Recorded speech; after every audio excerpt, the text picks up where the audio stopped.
Баршаларыңызға қайырлы күн достар. Бүгін сіздерге өте дәмді самсаның рецептісімен бөліскім келіп отыр. Жегенде өте дәмді шығады, сіздерге ұнайды деген ойдамын. Міндетті түрде жасап көрулеріңізге кеңес беремін. Және де видеоны соңына дейін қарауларыңызды ұсынамын. Самсаның рецептісі. Алдымен қаймақ, кез келген түрі болады, ертілген сары май. Осы екеуінің үстіне кішкене ғана тұз қосамыз. Қаймақтың қолдың қаймағы болса да болады, магазиннің қаймағы болса да болады. Осының үстіне ұнды қоса отырып, разрехительді қосып, жақсылап тұрып қамыр илейміз.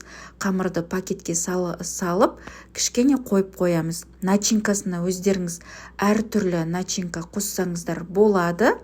Мендегі начинка асқабақ, яғни тыква, тұзбен асқабақты араластыра отырып, осы начинканы дайындадым. Өздеріңіздің қалауларыңыз бойынша ет қоссаңыздар да болады.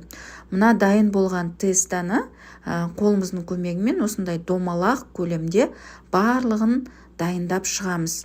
Қолымыздың көмегімен, өйткені біздің тестамыз өте жұмсақ, әрі күшті шықты. Осыған жайып алғаннан кейін бұл тестамызға дайын болған жаңағы начинкамызды саламыз.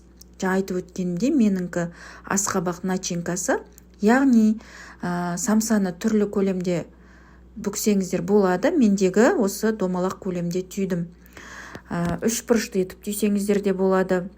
Меніңгі бүгінгі самсамның көлемі осындай домалақ көлемде жасалынып жатыр. Мұқият қарасаңыздар, бұл түрдегі самсаны түйу өте оңай. Осы самса түйіліп жатқан кезде алдын ала печкамызды 180-170 градусқа қойып қоямызын. Өздеріңіздің печкаларыңыздың градусына қарай қосасыздар. Менде 170-180 градуста пісірдім. Дайындап қоямыз. Осы дайын болған түйілген самсаларымыздың бетіне дайын болған самсаларымыз түйіп болғаннан кейін жұмыртқаны жағып, дайын болған печкаға салып аламыз. Жаңа тағы да қайталаймын, өздеріңіздің градустарыңызға қарай печкаларыңыздың. Міне біздің песочный тестадан жасаған самсамыз дайын болды. Міндетті түрде жасап көрулеріңізге кеңес беремін.